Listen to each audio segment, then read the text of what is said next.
نحمده ونصلي على رسوله الكريم أما بعد فأعوذ بالله من الشيطان الرجيم بسم الله الرحمن الرحيم رب اشرح لي صدري ويسر لي أمري واحلل عقدة من لساني يفقه قولي رب زدني علما رب زدني علما اللهم فقهنا في الدين اللهم فقهنا في الدين ربي يسر ولا تعسر وتمم بالخير آمین یا رب العالمین. الصلاۃ والسلام علی رسول اللہ. اما بعد، السلام علیکم ورحمۃ اللہ وبرکاتہ. سورہ بقرہ کی تفسیر چل رہی ہے، چوتھے حصے پر پہنچے ہیں. مختصر کرنے کے باوجود بھی ٹائم لے گی انشاءاللہ تعالی، اس کو کمپلیٹ کریں گے. شروع کرتے ہیں. آیت ہے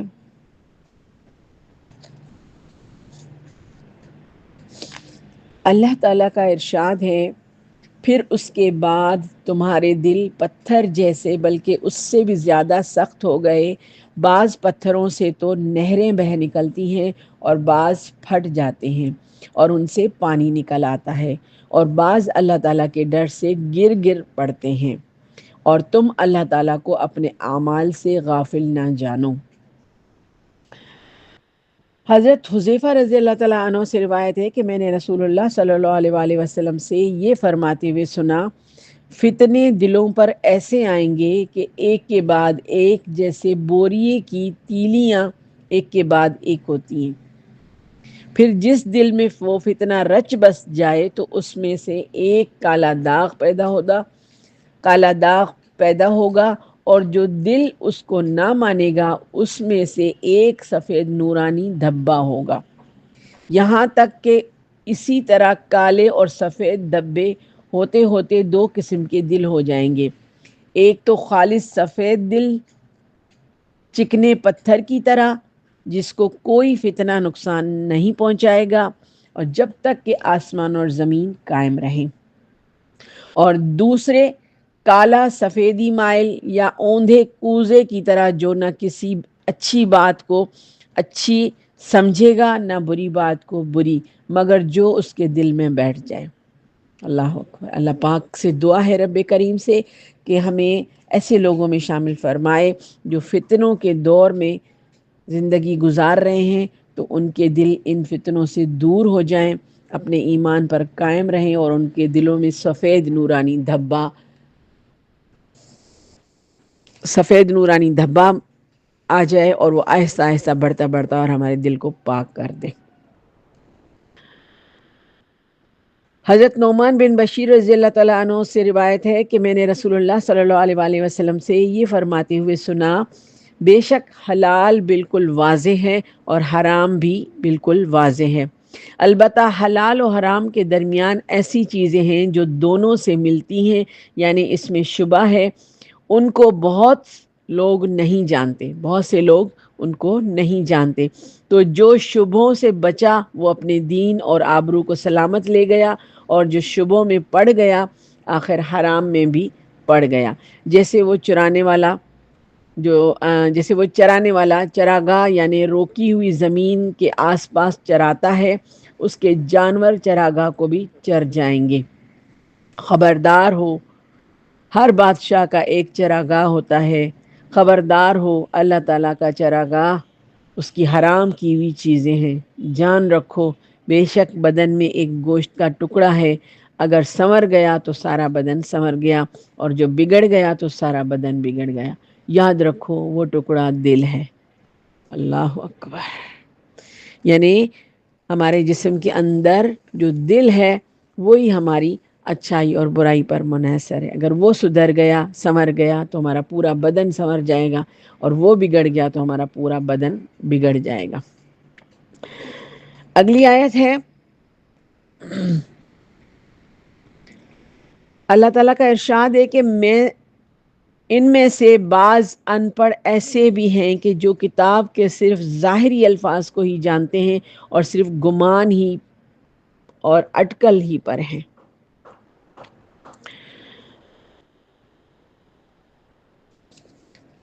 اس آیت میں وَمِنْهُمْ أُمِّيُّونَ،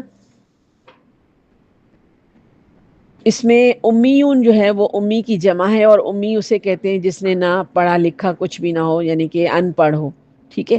آگے حدیث میں ہے کہ حضرت ابن عمر رضی اللہ تعالیٰ عنہ سے روایت ہے کہ نبی کریم صلی اللہ علیہ وآلہ وسلم نے فرمایا، ہم ایک بے پڑھی لکھی یعنی ان پڑھ قوم کے پاس نہ لکھنا جانتے ہیں نہ حساب کرنا، ہم ایک ان پڑھ قوم ہے یعنی بے پڑھی لکھی قوم ہے، نہ لکھنا جانتے ہیں نہ حساب کرنا، مہینہ یوں ہے اور یوں ہے، آپ کی مراد ایک مرتبہ 29 دنوں سے تھی اور ایک مرتبہ 30 دنوں سے تھی، یعنی آپ صلی اللہ علیہ وآلہ وسلم نے 10 انگلیوں سے 3 بار بتلایا، یعنی انگلیوں کو 3 دفعہ دہرائیں گے تو وہ 30 ہو جائے گا، اور ایک انگلی نیچے کر دیں گے تو 29 ہو جائے گا۔ اگلی آیت ہے، ارشاد باری تعالیٰ ہے کہ ان لوگوں کے لیے ویل ہے جو اپنے ہاتھوں کی لکھی ہوئی کتاب کو اللہ تعالیٰ کی طرف کی کہتے ہیں اور اس طرح دنیا کماتے ہیں، ان کے ہاتھوں کی لکھائی کو اور ان کی کمائی کو ویل یعنی ہلاکت اور افسوس ہے۔ فرمان باری تعالیٰ ہے وہ لوگ کتاب لکھتے ہیں یعنی وہ یہود و نصارہ جنہوں نے اپنے ہاتھوں سے کتابیں لکھ کر اللہ تعالیٰ کی طرف منسوب کی۔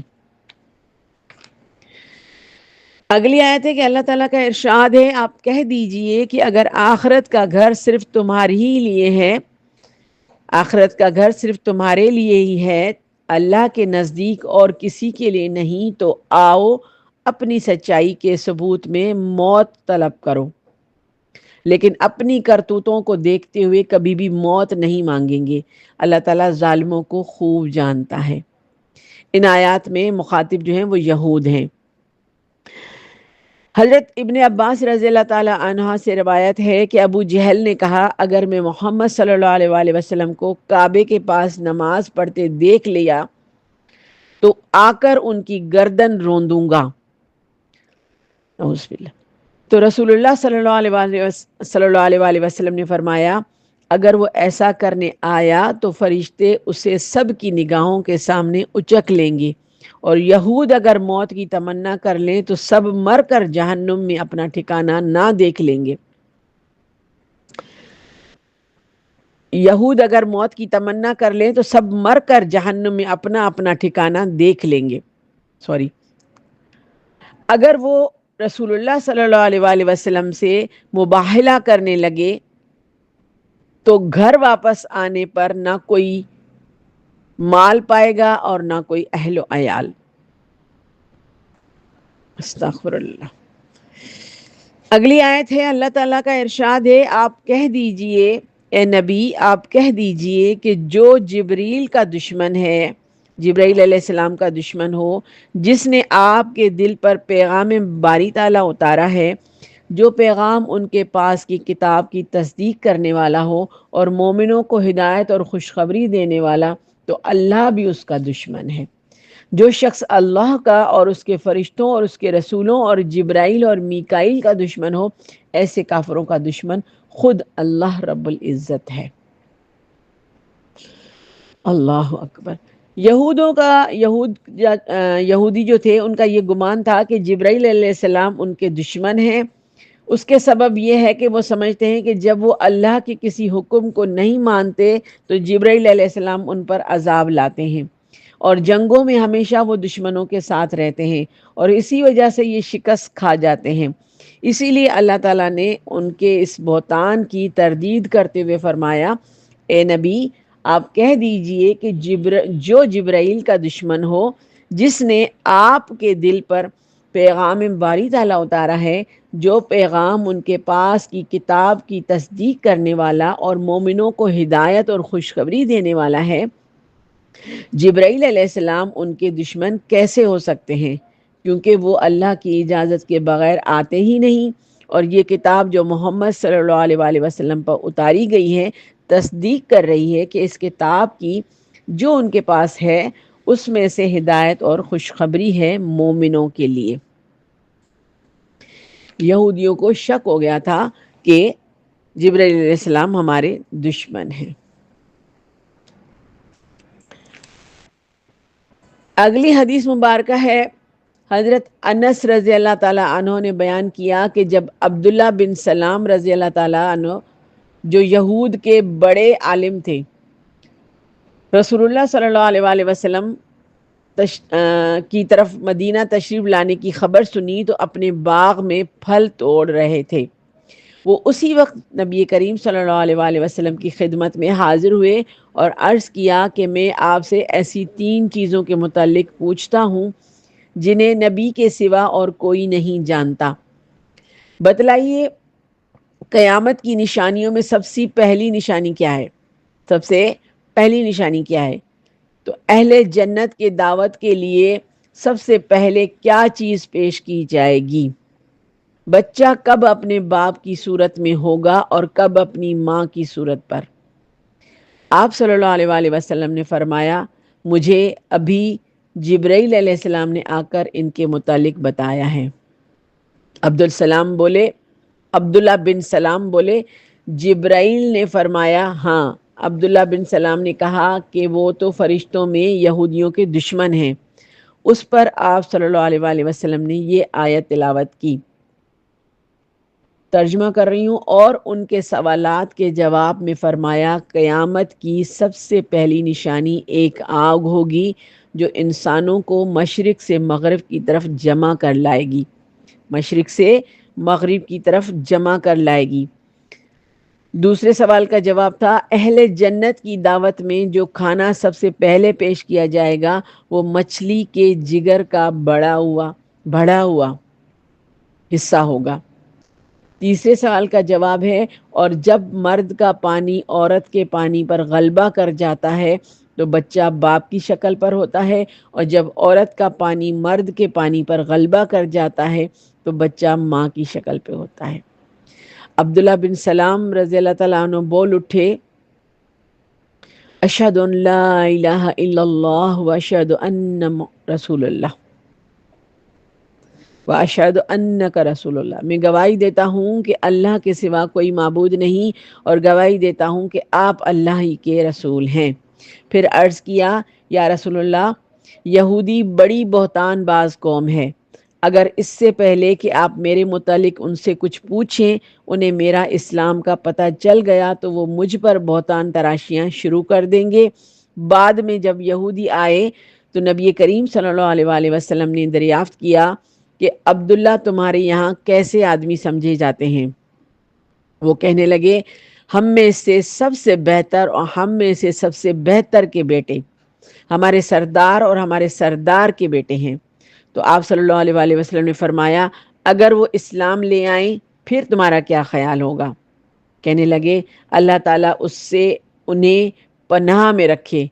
اتنے میں عبداللہ بن سلام رضی اللہ تعالیٰ عنہ نے ظاہر ہو کر کہا، دوبارہ سے کلمہ شہادت پڑھا، اشہد ان لا الہ الا اللہ وان محمد رسول اللہ واشہد ان محمد رسول اللہ، میں گواہی دیتا ہوں کہ اللہ کے سوا اور کوئی معبود نہیں، اور میں گواہی دیتا ہوں کہ محمد اللہ کے سچے رسول ہیں۔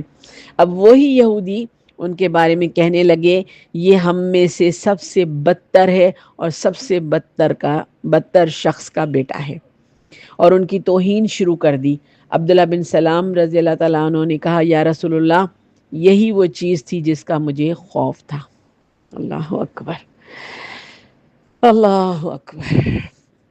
اگلی حدیث ہے، حضرت عبداللہ بن عباس رضی اللہ تعالیٰ عنہما سے روایت ہے کہ اللہ کے نبی صلی اللہ علیہ وآلہ وسلم کی خدمت میں ایک دن یہود کی ایک جماعت حاضر ہوئی۔ عرض کیا، اب آپ ہمیں بتائیں کہ فرشتوں میں سب سے آپ کا کون دوست ہے؟ پھر ہم اسی وقت آپ کے ساتھ رہیں گے یا جدا ہو جائیں گے؟ آپ صلی اللہ علیہ وآلہ وسلم نے فرمایا، میرے دوست جبریل ہیں، جبرائیل علیہ السلام ہیں۔ جبرائیل بھی کہتے ہیں، جبریل بھی کہتے ہیں، دونوں چیزیں صحیح ہیں، دونوں نام صحیح ہیں۔ اور اللہ تعالیٰ نے جس بھی نبی کو بھیجا انہیں اس کا دوست ضرور بنایا۔ انہوں نے کہا، پھر ہم آپ سے جدا ہوتے ہیں۔ ہاں اگر فرشتوں میں آپ کا کوئی دوسرا دوست ہوتا تو ہم آپ کی اتباع کرتے اور آپ کی تصدیق کرتے۔ آپ صلی اللہ علیہ وآلہ وسلم نے فرمایا تمہیں کون سی چیز روک رہی ہے ان کی تصدیق کرنے سے؟ انہوں نے کہا وہ ہمارا دشمن ہے۔ کہتے ہیں اسی وقت اللہ تعالیٰ نے فرمایا آپ کہہ دیجئے جو جبرائیل کا دشمن ہے تو وہی آپ کے دل پر اترتا ہے اللہ کے حکم سے۔ اللہ تعالیٰ کے اس قول تک انہوں نے اللہ کی کتاب کو پس پشت ڈال دیا، گویا وہ کچھ جانتے ہی نہیں، تو اسی وقت ان پر غضب ہوا، غضب پر غضب نازل ہوا۔ اگلی آیت ہے، اللہ تعالیٰ کا ارشاد ہے سورہ بقرہ کی اس آیت میں، اور اس چیز کے پیچھے لگ گئے جسے شیاطین حضرت سلیمان کی حکومت میں پڑھتے تھے۔ سلیمان نے تو کفر نہ کیا تھا بلکہ یہ کفر شیطانوں کا تھا۔ وہ لوگوں کو جادو سکھایا کرتے تھے، اور بابل میں ہاروت ماروت دو فرشتوں پر جو اتارا گیا تھا وہ دونوں بھی کسی شخص کو اس وقت تک نہیں سکھاتے تھے جب تک یہ نہ کہہ دیں کہ ہم تو ایک آزمائش ہیں، تو کفر نہ کرو۔ پھر لوگ ان سے وہ سیکھتے جس سے خاوند اور بیوی میں جدائی ڈال دیں، یعنی ایسا جادو ٹونا سیکھتے جس سے خاوند اور بیوی میں جدائی ڈال دیں، اور دراصل وہ بغیر اللہ تعالیٰ کی مرضی کے کسی کو کوئی نقصان نہیں پہنچا سکتے۔ یہ لوگ وہ سیکھتے ہیں جو انہیں نقصان پہنچائے اور نفع نہ پہنچا سکے، اور وہ بالیقین جانتے ہیں کہ اس کے لیے اس کے لینے والے کا آخرت میں کوئی حصہ نہیں، اور وہ بدترین چیز ہے جس کے بدلے وہ اپنے آپ کو فروخت کر رہے ہیں، کاش کہ یہ جانتے ہوتے۔ سورہ بقرہ کی آیت نمبر 104 کا ترجمہ میں نے ابھی پڑھا۔ اللہ اکبر۔ فرمان باری تعالیٰ ہے کہ ہاروت اور ماروت جمہور اہل علم کے نزدیک یہ دونوں فرشتے تھے۔ یہ لوگوں کو جادو سکھاتے تھے بطور امتحان کے، اس کی قباحت بتا کر کہ اس سے آدمی اور اس کی بیوی میں جدائی ہو جاتی ہے، تو ان دونوں نے پایا کہ لوگوں کی ایک بڑی تعداد جادو سیکھنے کے لیے خواہش مند ہے، حالانکہ ان کا مقصد جادو سکھانا ہے اور اس سے عمل میں لانا نہیں تھا، کیونکہ یہ شیطانی عمل ہے، اور ان دونوں نے یہ بتا دیا تھا کہ ہم فتنے میں ہیں، بتا دیا تھا کہ ہم فتنہ ہیں، لیکن لوگ باز نہ آئے اور ان سے سیکھنا شروع کر دیا جس سے وہ جدا ہونے لگے۔ حافظ ابن کثیر نے اپنی تفسیر میں کہا ہے کہ ہاروت اور ماروت کا قصہ تابعین کی ایک بڑی جماعت نے روایت کیا ہے، جسے مجاہد، سدین، متقدمین اور متاخرین، حسن بصری، قتادہ، ابو العالیہ، زہری، ربی بن انس اور مقاتل بن حیان وغیرہ، انہوں نے اس قصے کو بیان کیا ہے۔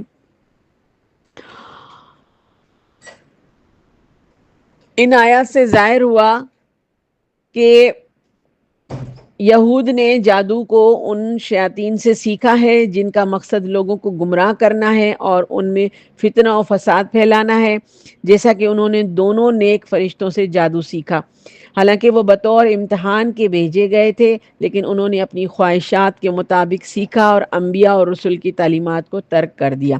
اس لیے اللہ تعالیٰ نے فرمایا اگر یہ لوگ صاحب ایمان متقی بن جاتے تو اللہ تعالیٰ کی طرف سے بہترین ثواب انہیں ملتا اگر یہ جانتے ہوتے۔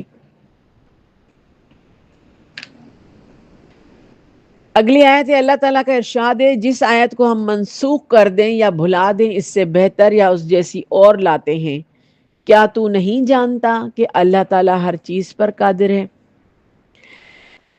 اس آیت کی تفسیر میں حضرت عمر رضی اللہ تعالیٰ عنہ سے روایت ہے کہ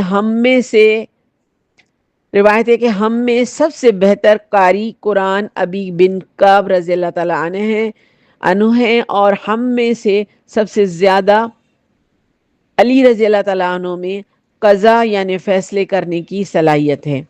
اس کے باوجود ہم ابی کعب رضی اللہ تعالیٰ عنہ کی اس بات کو تسلیم نہیں کرتے جو ابی کعب رضی اللہ تعالیٰ عنہ کہتے ہیں کہ میں نے رسول اللہ صلی اللہ علیہ وآلہ وسلم سے جن آیات کی بھی تلاوت سنی ہے میں انہیں نہیں چھوڑ سکتا، حالانکہ اللہ تعالیٰ نے خود فرمایا ہے کہ ہم نے جو آیات منسوخ کی یا اسے بھلا دیا تو پھر اس سے اچھی آیت لائیں. یعنی جو آیتیں منسوخ ہو گئیں اس کی جگہ پہ دوسری آیت آ گئی تو ہم نے ان آیتوں کو لینا ہے.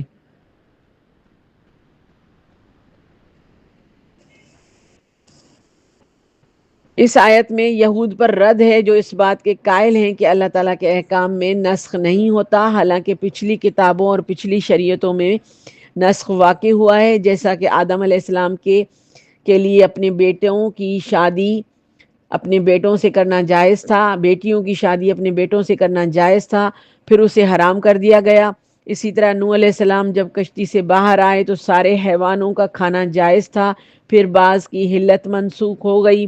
اسی طرح عیسیٰ علیہ السلام نے کیا کہ تورات کے بعض احکام کو منسوخ کر دیا، جیسے کہ سنیچر کے دن کام نہ کرنا، سیٹرڈے والے دن کام نہ کرنا. اسی طرح قرآن نے بھی بعض ان احکام کو منسوخ کر دیا جنہیں عیسائی علماء نے اپنے دین میں ایجاد کر رکھا تھا، جیسے کہ خنزیر کے کھانے کی حلت اور صلیب کی عظمت.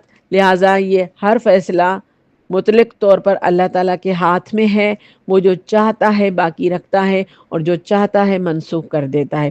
بے شک اللہ تعالیٰ ہر چیز پر قادر ہے.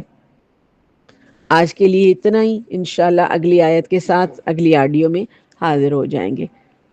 جب تک دعاؤں میں یاد رکھیے گا اور دعا ہے رب کریم سے اللہ پاک ہمیں اپنے ان پسندیدہ چنے ہوئے بندوں میں شامل کریں جن پر اللہ کا رحم ہو رہا ہے. السلام علیکم ورحمۃ اللہ وبرکاتہ.